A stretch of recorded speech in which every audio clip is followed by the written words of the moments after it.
Greetings, owners of fine luxury cardboard rectangles. It is the beginning of Friday, and I am here with even more insane JumpStart spoilers. Now, we are only going to be sticking to rares, mythic rares, and cards that are brand new. So if it's a common or uncommon, it's something that is not a reprint, is brand new to JumpStart. There's only about 80 cards that are new to JumpStart. So the majority of the set is reprints. Now the card we're looking at first that you can see on the screen already, Blessed Sanctuary, this is not a reprint. This is a new JumpStart card. In fact, this is number 1. Oh wait, it says how many there are. 78.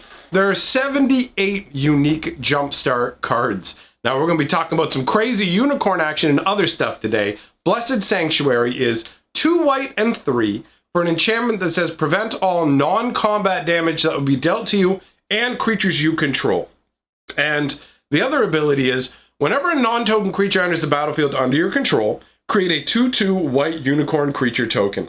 This conceptually is a unicorn sanctuary where all the unicorns protect you and reside. They almost kind of have like a little spiritual feel to it, but look at it. It's a whole gaggle of unicorns. What do you even call a bunch of unicorns together, really, right? Is there a term for it? I mean, rhinos is a crash of rhinos. There's a lot of crazy terminology for different animal groupings. What is, like, do you use horse terminology? Is it a herd? I mean, you like a unicorn and a horse, really, like, what's the difference? Take a horse, get it horned up a little, then you got magic, then you got a unicorn. That's the deal, right? So there's even like multiple shooting stars. Like every wish you could ever have will come true. Either that or the shooting stars are supposed to represent like redirection of like red magic, you know? Because this is a spell that really is going to mess up red players. It's like,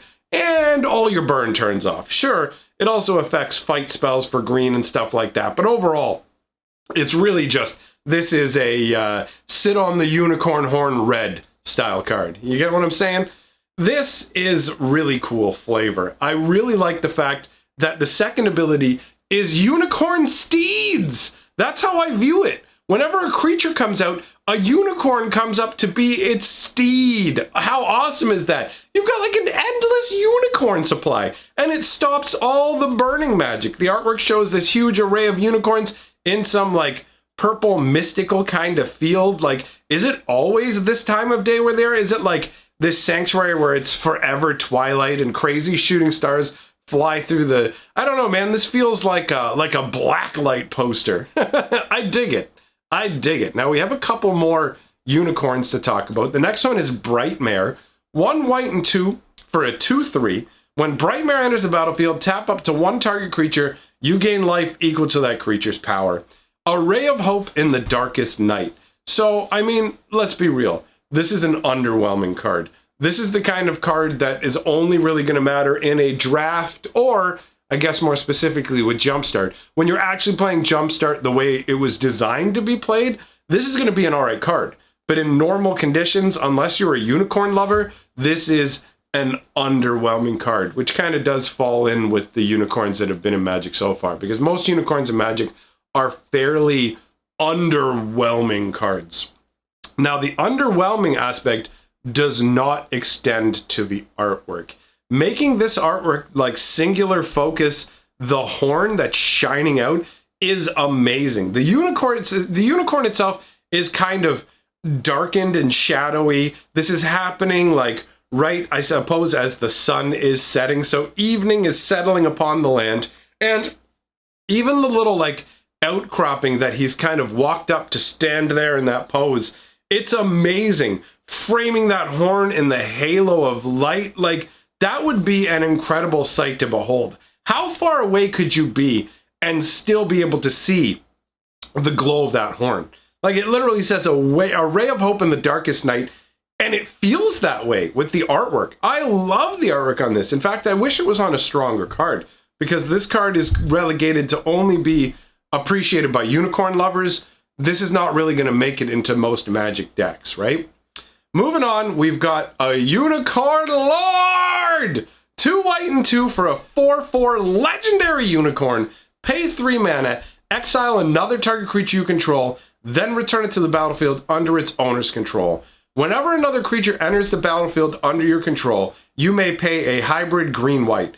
If you do, put a +1/+1 counter on it. If it's a unicorn, put 2 +1/+1 counters on it instead. And that's why I consider it a unicorn lord, because it extra beefs unicorns. Now, the concept behind this is that Emil here can protect any other being that it wants to. By being able to exile another creature and bring it back, that's like avoiding your fate. Were you about to get hit by a lightning bolt? Was black corruptive magic about to hit you and wipe out your life? Well, poof, your entire fate has been diverged with the power of the unicorn.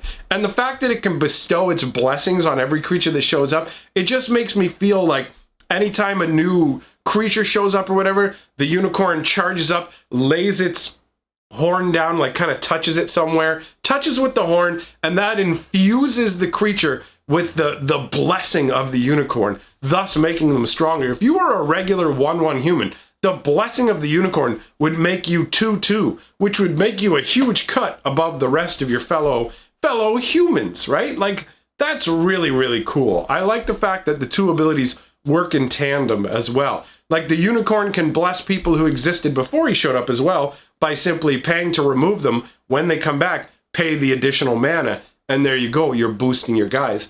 This is fantastic just as like a defensive mechanism, all that. Like, the exiling a creature and bringing it back has a whole bunch of applications. The fact that it can be done at instant speed is amazing. Now, they balance it out by making it so you can't target Emil to save himself, but really, like, this is a 4/4 unicorn. That's huge for a unicorn. Traditional unicorns are like 2/2. The beefier ones maybe 2/3, 3/3, but 4/4 is unheard of in Unicorn Town. And look at him. Look at Emil. He looks like, look at the horse face. He's just, a horse face is an insult. But anyways, he totally does look just very determined and angry and brutal. Like, he looks beefy, man. He's got a pretty set of muscled legs and stuff. He didn't skip legs day. You know what I'm saying? That's the deal. So I'm down with Emil. This is a cool card. Moving on. We've got Ormos the Archive Keeper. So this is a 2 blue and 4 casting cost legendary Sphinx. It's 5/5 flying. If you would draw a card while your library has no cards in it, instead put 5 +1/+1 counters on Ormos Archive Keeper. Pay 2 blue and 1, discard 3 cards with different names, draw 5 cards. This actually feels really, really cool. There are a number of strategies now that involve making your whole deck go away. The fact that this stops you from ever losing to not having cards in your library while also boosting this, and that's every time, right? Like, you can activate the ability. You can activate the ability that this card has to also boost it further. It's just, that's absolutely nutty. Although, admittedly, if your library's out of cards, the second ability is not going to be as attractive in most cases.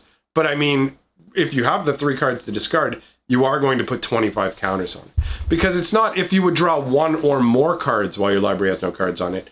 It replaces every single card draw with 5 +1/+1 counters. That is beefy. The artwork is pretty interesting. The Sphinx, I don't know, feels a little bit different than most of the Sphinxes that we've seen. I don't know, maybe that's just me. Maybe it's the setting. I mean, you can see Ormos is literally perched on top of a bunch of books. And behind Ormos, there's like these swirling columns. It almost feels like skyscrapers, but they're rotation, like, they're probably gigantic stone monuments. Like, or are those, oh wait a minute. Those are stacks of books. What? Oh, wow. He has so much knowledge at his disposal. There's books everywhere. There's books under him. There's books floating through the air. Those are massive stacks. The archive that he presides over is so large that it looks like it's outdoors in the open air. Wow, how big must the area that he is in be? Look at the little objects floating in the background. This is cool, man. I want to know where Ormos is from. And the idea of an archive keeper who affects the way that you draw from your library and just like gains power from all that It feels like it ties together a little weirdly, but it also feels right. And since it involves knowledge and sphinxes are kind of weird to begin with, the whole thing ties together in a fantastic way. The discarding 3 cards with different names is almost like bring almost 3 different pieces of knowledge and he'll be so grateful that he'll return 5 unto you. You know, that's funky. I like that. Moving on, we've got Allosaurus Shepherd. This is 1 green for a 1/1. Allosaurus Shepherd can't be countered. Oh, I like that. Green spells you control can't be countered. What? Oh, what? Oh my God. Are you kidding me? You can play this on the first turn. You can play this on turn 1. They can't counter it. And your other green spells can't be countered. I love it. Oh my God. This is amazing. Oh, calm down. Calm down. There's more. Let's find out what else we get. 2 green and 4. Until end of turn, each elf creature you control has a base power and toughness 5/5 and becomes a dinosaur in addition to its other types. Yay! You can turn all your elves into dinosaurs, and it's not even just creature spells that can't be countered. It's just green spells, and I play mono green.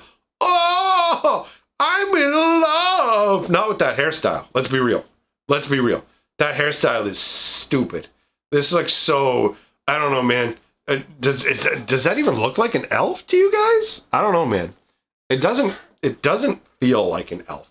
It feels like a tribal human who's bonded with dinosaurs.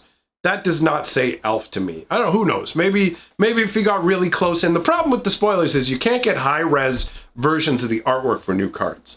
So I can only look at them at a certain size, and I can't tell whether the ears are elvenish, you know what I mean, to give that extra whatever, but it doesn't feel that way. You can see there are a bunch of dinosaurs in the background. So this is an elf who herds dinosaurs around and somehow can't be countered and makes it so green spells you control can't be countered. I don't understand it. The flavor of this card, like, it makes no sense. Why can't the spell be countered? Why does he make it so green spells can't be countered? Why all of a sudden do your elves turn into dinosaurs if he herds dinosaurs? None of this makes sense. Like, none of it. In terms of flavor, this card is a flavor fail. In terms of being an awesome card, oh my God, I love it. I want 100 copies of this card. I'm going to play mono green, mono Allosaurus Shepherd. Every card in my deck aside from forests. Allosaurus Shepherd all day. We need more of this. Eat that, blue players. Eat that. I hope you see this card and feel bitter. I hope that when you look at it, you go, it's not fair. They shouldn't make something like this. I hope you feel like it makes you feel like you don't get to do things you want to in Magic, like you deserve, blue mages. I am an Allosaurus Shepherd now. Can't counter me, baby. Let's move on to the next card. Rise of the Dark Realms. 2 black and 7 for a sorcery that says put all creature cards from all graveyards onto the battlefield under your control. How amazingly good does that feel? Yes, this costs 9 mana. Yes, that's an insane amount of mana. But as a planeswalker, as a gut feeling, the ability to raise all the dead in existence at once under your control is so insanely epic. How powerful a necromancer do you have to be like, oh, rise? Like, dude, that's so good. So good. The flavor text says, for every living person, there are generations of dead. Which realm would you rather rule? Liliana Vess. Look at her. She's being carried forwards like an empress on a sea of the dead. That is really, really cool. But also, anybody who tries to pretend that Liliana isn't evil or that necromancy isn't evil, and oh no, there's nothing evil about it. Come on. Come on. It's called Rise of the Dark Realms. You're literally reanimating the bodies of everybody. You don't care about people. Don't try and make it seem like Liliana cares about people other than herself, because it ain't real, man. What we're seeing here, this is Liliana being Liliana. That's hardcore. I like it. I like it. I mean, let's be real. It's no Allosaurus Shepherd, but what is? Moving on. Sangromancer. 2 black and 2 for a 3/3 flying vampire shaman. Whenever a creature an opponent control dies, you may gain 3 life. Whenever an opponent discards a card, you may gain 3 life. This is a just feel more better card. as in when you're already doing something else, you get to add this on. Feels more better, don't it? So you're going to wipe out one of your opponent's creatures, have a bonus 3 life. Oh, you made your opponent discard a card, have a bonus 3 life. On top of a 3/3 flyer. And look at that artwork.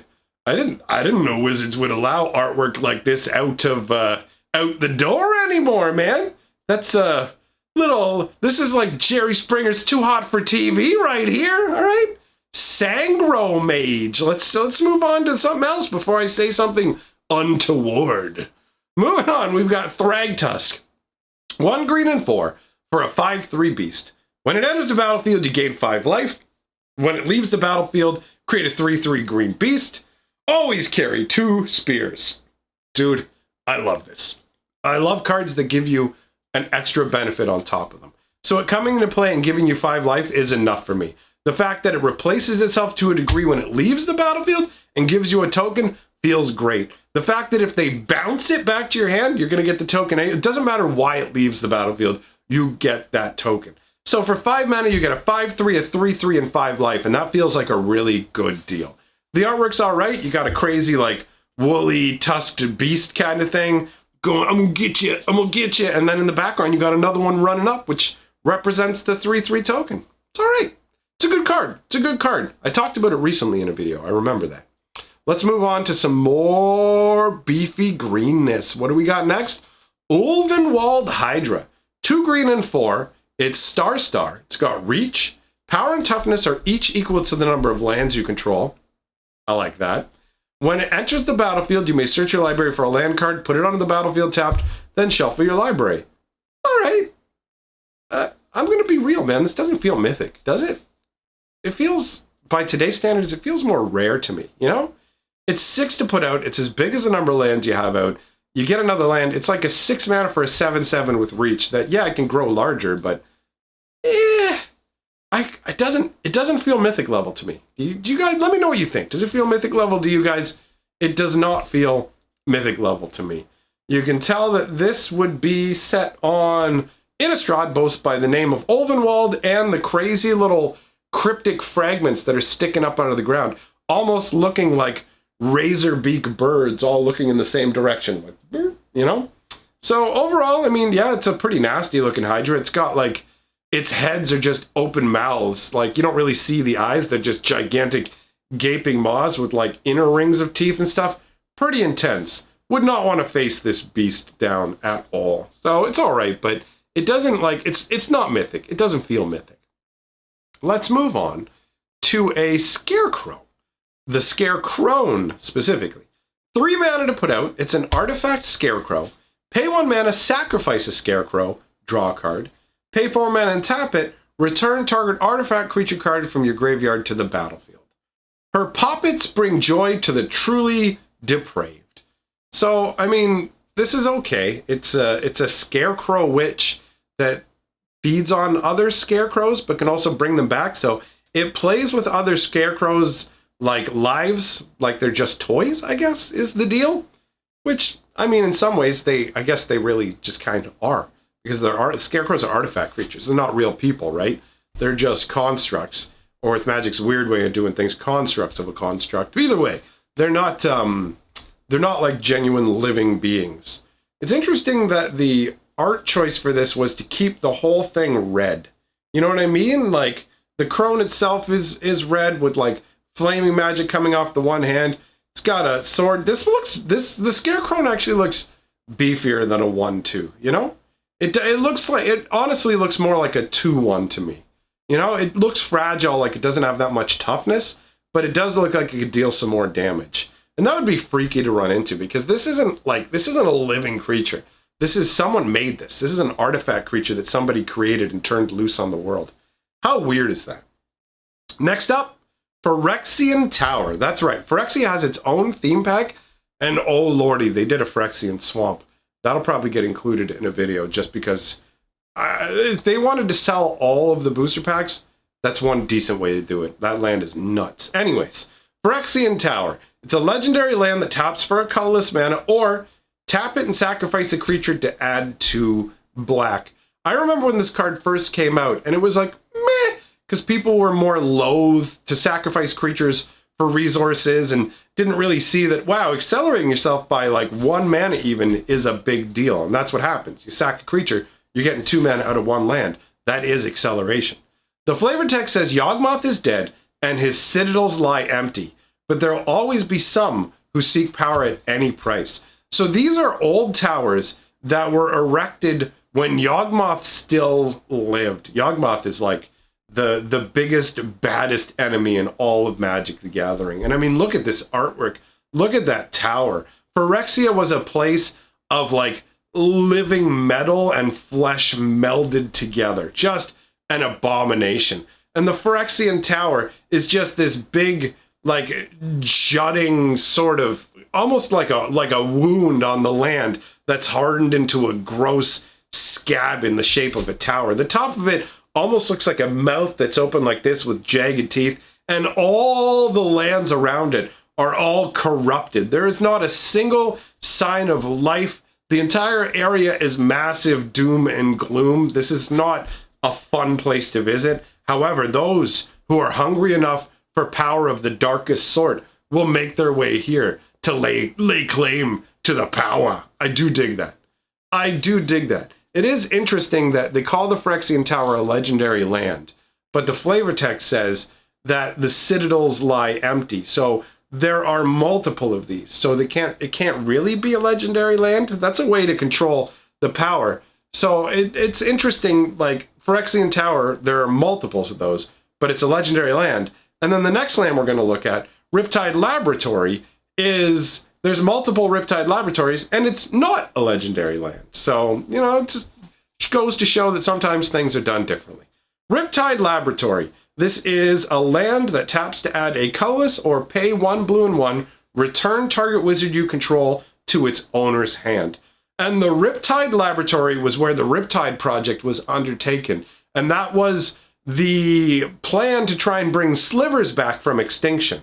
And they succeeded with horrific results. And that's actually going to make some good lore videos. I've got some excellent lore videos coming, my friends. If you haven't checked those out, go get you some. In terms of the artwork, you can see that this is some kind of like dome where they experiment on different creatures. It looks like there's like a gigantic fish in there, maybe like a manta ray and some other stuff inside of it. I'll be real, I do not understand for a second how this magical laboratory brings wizards back to your hand. Like the flavor of this doesn't make sense to me. I don't get it. I'm missing a key piece of like lore or something to understand it, or this is just a card they made that doesn't really make sense. You know, it's funky to have a wizard tribal land. It's an interesting include for JumpStart, but the card itself doesn't make sense. Either way, this is the last card we have to talk about for now. So my friends, let me know what you think in the comments below. This video has released early in the day, so I'm still in bed. So leave a nice message for me to read when I wake up, because that's one of the first things I do when I start my day is take a look at the old comments on YouTube to see what people had to say. So thanks for coming by, everybody, and I'll see y'all later today.